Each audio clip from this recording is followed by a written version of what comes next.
So speaking of Father's Day weekend, there was a woman who hopped on Bill Nye, the Science Guy's internet, and basically started saying how let's talk about a trying dad versus a neglectful mom.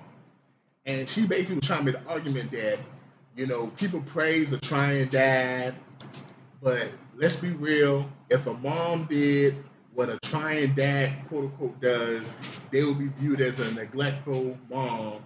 And she started listing off stuff like not knowing what school the kid go to, only spending a few hours a week with the kid, not knowing some of the friends, but just because he's trying, people give him a pat on the back. Whereas if it was a mom doing that same stuff, they'll be viewed as neglectful.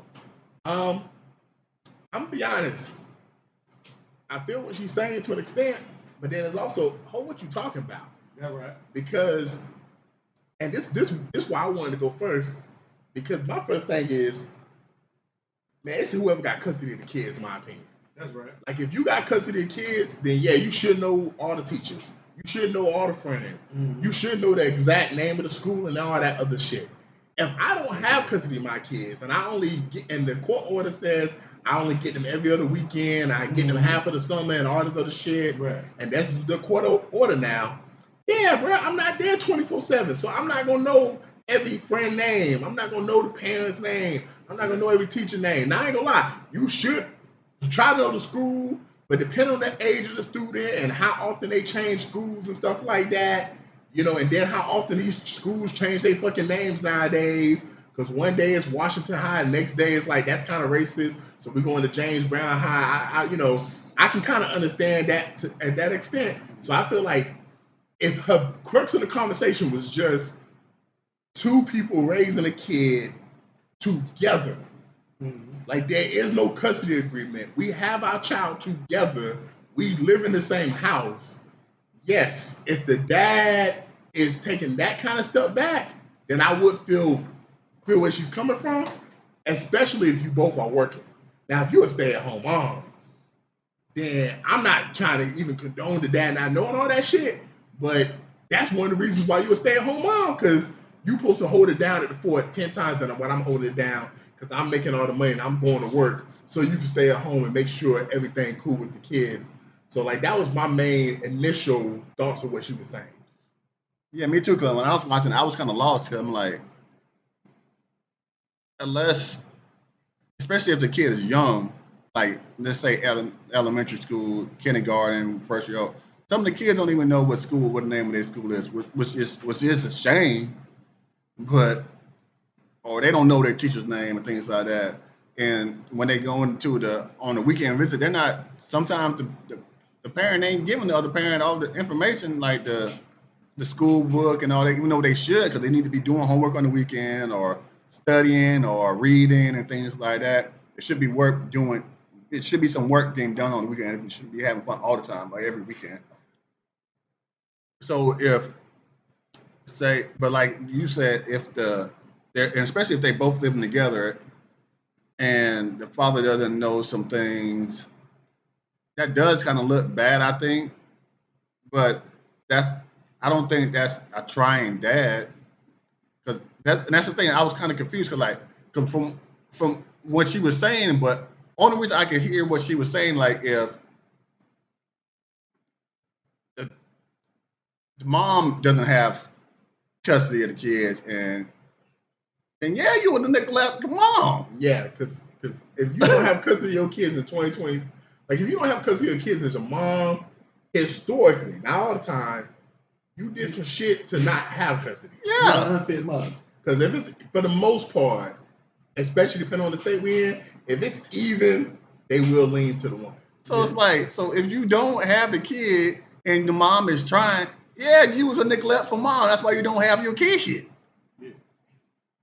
Your dad could be doing everything right, and still, if there's no evidence that the mom is being neglectful, then of course it's not going to take a child from their mom. Mm-hmm.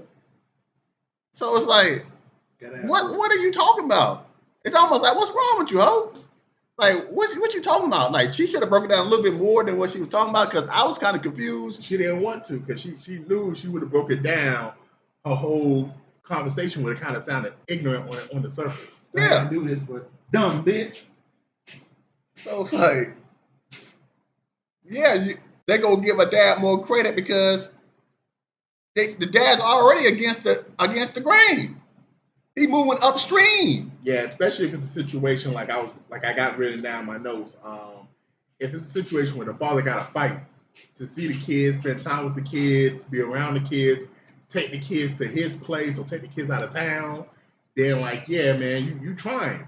And to your point, Rose, like when you swimming with the current, that's easy. But when you swimming against the current, man, I got to give you extra points for that because it's a lot of stuff you dealing with. Especially, no offense to some of these moms, and it ain't all you single moms, but when you got all the assistance you have, and when you have society and Juice Man, you kind of hinted at this off the pod, where it's like, oh, she's trying, she's doing the best she can. With society will kind of baby some of these women and make them feel good about the mistakes they made, where sometimes society will hold a man's mistake over his head 10 times worse. Like, nigga, why is you broke? Nigga, you get a better job. Nigga, get 3 jobs. Nigga, hustle harder. Versus a woman, I just don't know how I'm gonna pay my bills. I'm struggling. And you go to the comment section and women saying, it's okay, sis, keep trying. Right. Do your best, da. But then you go to the man's comment section, you're like, man, I'm trying to pay for this stuff right here, man, but it's hard. Broke ass nigga, get another job. Yeah. Broke ass nigga, you ain't shit. You idiot. So tell me, Vertiza, you got some break it down. I know you got some points that you want to hit. But let's say dad is doing everything he's supposed to do. He has the information, he was given the information, but he still doesn't know it. He's not gonna get the credit if you was given the information. If you was given the answers on the test and you still made an F, I can't say you tried. I can't say you tried, and all you had to do is fill in the bubbles, and you had to answer. I mean, I guess it just depends on how the information was given and what kind of memory the person had, man. Like, if we chilling and you be like, yo, this is my daughter's friend Keisha, and that's the only time I met Keisha. You said it that one time, and this isn't like we having a 50-minute conversation, and only 2 minutes was you telling me the girl's name. And you don't ever bring it up again. Like, yeah, I mean, you did tell me her name, and I should have remembered it. No, you shouldn't remember the name. It's plenty of names, people name. I'm bad with names. I know me. I'm bad with names. But that's what I'm saying. Like, some people's memory, like when it comes to that kind of stuff, ain't as on point. So it's like to that standpoint. I mean, yeah, you gave me the answer to the test, man, but man, I'm not a good test taker in that situation. And you didn't really give me enough time to really be around them. Versus the mom, you met Keisha 20 different times. You done met her parents multiple times.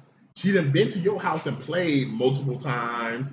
So by now, you should know Keisha's goddamn name. Yeah, but I'm not saying that's not gonna make you a trying or a bad or neglectful parent, not knowing the kid's name. I'm talking about like maybe your doctor's name. Oh, the doctor's name? The doctor's name or what the doctor's office. Because sometimes you go to a doctor's office. Sometimes, especially, they might see the practice might have 3 or 4 doctors that they might see. So you might not know the PCP, the primary care physician, but you know. How many times have you taken the child to the doctor's office, and for how long? Like, have they taken the child to the same doctor 5 different times at least, or is it they took the doctor one time and now it's like 6 months later? No, they stay in the same city. They go to the same doctor's office.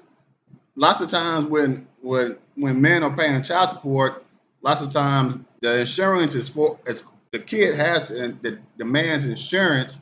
Lots of time, not all the time, but lots of times. So in that sort of case, then you should probably know what doctor's office your kid goes to. Oh yeah, you should know the doctor's office, a particular doctor. Yeah, you should know the doctor's office. Yeah, but you know what I'm saying.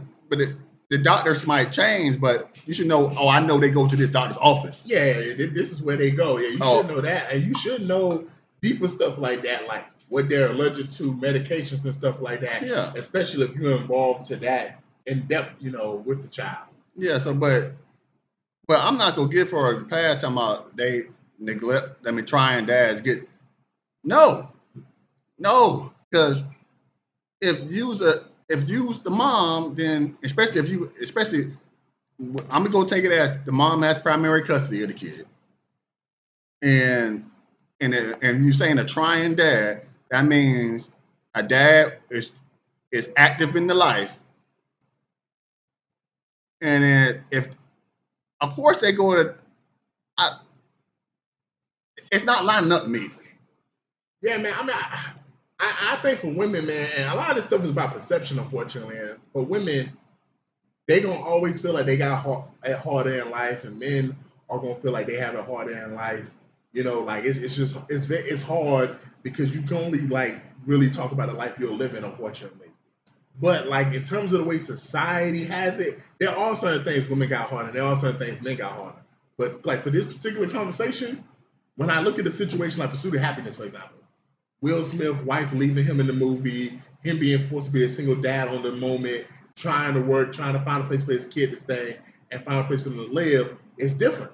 Because I know plenty of women who might have a kid or two and can crash on someone's couch and people show them sympathy. But a lot of people don't want a grown man in their house, you know, especially if they got a kid attached to them. And there's many different reasons for that. Sometimes it's because, yo, I might have kids of my own and I don't want another grown man, you know, swinging his dick around my house. But I have a female, and I'm not saying that's right or wrong, but sometimes that be the perception sometimes. It goes also to nigga go out there and get another job. If you got to work two jobs to pay bills and put food on the table and stuff like that.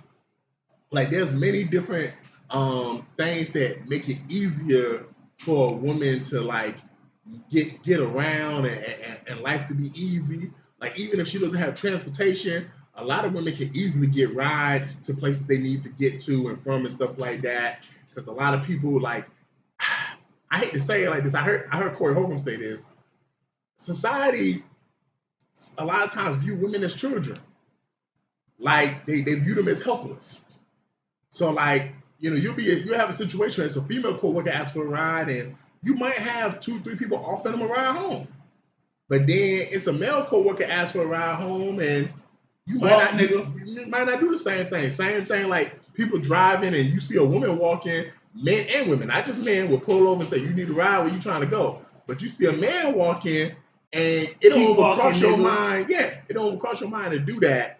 So like these are some of the things you got to keep in mind. Like even with some shelters, not all, because they try to be gender neutral, but some shelters will lean more to we trying to keep mostly women in here and stuff like that, you know, and prioritize them over a man. So like, sheds. Yeah, exactly. So a lot of those things kind of play a factor into why a man has it harder, especially if we break it down to single dad, the single mom situations. There's just situations where a lot of times, you know, a man is not going to be given a BOD. He's not. Yeah, it's not. And I like what Cole said. I never heard him say that, but yeah. But the reason why I can agree with him because lots of grown women be out here acting like kids, like children, and lots of times you got to treat them like children. It's, and it's like even grown men or even grown women that got their stuff together. Sometimes you still got to treat them like women. I mean, not like children. It's like, and it's not funny, but it's true. So you got to treat them like children, and so that's why people treat them like children because they act like children. They know they got to do this, or they know they're supposed to do this, but what they do, they go out and do that. Yeah, like yeah, I know the rent is due, but feelings, they work on their feelings. Young Miami's in town for the day, and the ticket's $50, and I'm $100 short on the rent, but I got to go see Young Miami. That's something the kid would do, and that's what these hoes be doing. It's not even a hoe. Well, women, you know what I'm saying? Yeah. Well, I'm gonna say them hoes. That's what them hoes be doing. Them hoes definitely do that. That's what them hoes be doing. And then they go to all the dudes they talk to. They start begging. You know what? They think it's okay to rob Peter. I'm gonna say it like this. All hoes do it, but majority of women do it too. Yeah. And that's a fuck. Yeah, women spend money, but hoes definitely have a tendency to rob Peter to pay Paul. Like, yo, I know I need to take this check and pay this bill, but I want to do this over here. See. I rob Peter to pay Paul all the time. Yeah, but a man got to do it for a reason, because at the end of the day, like, all of us grown as men, and let's say you $200 short on your light bill or whatever, like car note or whatever. But I got to pay the house bill. You know, like you ain't going to see you in Miami. You pay the mortgage for it. You got to make. I'm either paying the mortgage or I'm paying the light bill. Which one I'm doing? But whereas you got to make a choice, because at the end of the day, you can't just, maybe if you got it like that, just make an ad online and say, "Hey man, dick for $40." Like, whereas a woman could be like, you know what, I'm gonna rob Peter, I'm gonna pay Paul later, and in worst case scenario, I'm sitting on $40-$50. And then get mad when nobody. I'm just going to beg a nigga that I know like me, that I don't never respond to his DMs. I'm be like, I'm so stressed out, I'm going through it, and then give this elegant sob story like you a Tyler Perry writer in a movie. That's right. And got this dude like, oh, how can I help? I just need $100. You got to remember, I started this. I started this in 2016. I started this. Y'all new to this. I'm true to this. I started this. I was the first one putting ads on Craigslist. Yeah. Selling pussy and stuff like that. Like, yeah, no. Hey, so. Like, but all this is true. Like, even for something that, and I'll say something small. Like, we all get hungry after the pie because we drinking and shit. Something as simple as, okay, cool, let's get on DoorDash and let's get in the car. Whereas hoes can be like, can you DoorDash something for me? Can you send me some money to eat? And niggas will send $20, $15, $30 so a hoe can get some food or whatever. Like, at the end of the day, all that shit adds up, bro. Mm-hmm. Like, the fact that you even can have that option gives you an advantage that most men don't have. That's right. You know, and sometimes women don't necessarily look they at get like mad when you say no. Look at that. But the last thing for me is, man, choices, man. And I think the reason why it's viewed the way it's viewed in this particular situation, if everything she's saying is true on the surface, I think in 2026, with the way we pushing freedom rights and, you know, the freedom movement, women's rights and women's movement, I think the issue is we understand that women are choosing to put themselves in these situations now more than ever. And what I mean by that is there are situations where people have said, like even homegirls and some of the girls and family members of some of the girls, now you know Juiceman didn't want to have that baby. You know? And so you got pregnant by him and you decide to have that baby. Now you mad that he ain't doing what he's supposed to be doing. Like, it's too many situations like that where women know that this nigga's a deadbeat, this nigga's always locked up, this nigga ain't never keeping no job, or this nigga just don't want to be with you because he already got a wife and kids or his own responsibilities. Now he's not showing up for you the way you want him to show up. And let me add this, the way he's supposed to be showing up, because that is his kid. But you made a choice knowing all of this beforehand. Not the women who got tricked. You knew beforehand that you was going to be behind the 8 ball, and you still, instead of take the plan B, instead of go to the doctor or do whatever you had to do, you still decide to have this kid, and now you're online saying, I'm a single mother and I'm mad at my sperm donor. You know, like that's very different versus a man that's messed up. Who yes, he better than you and he made a choice, but he told you, man, I don't want to have this kid, but I'm not ready for a kid. And you still decide to have it, like, and he decides to be like, man, fuck it, I'm still gonna show up the best way I can. Yes, some people are gonna look at that and be like, you know, Juice Man, he didn't really want to have that kid. But he do pick up his kid twice a month. He do send the money like he's supposed to. He do pick him up from school every now and then. Like, that nigga is trying, even though he didn't want to be in this situation. You can't get mad at him by that. Exactly. You go get praised because of that. Because I told you not to do it, and you did anyway, and I'm still stepping up somewhat to the task to be. Yeah. So yeah, you should get praised for that. Exactly. Because that's like if you a little kid and you like, I don't want no dog, and your parents get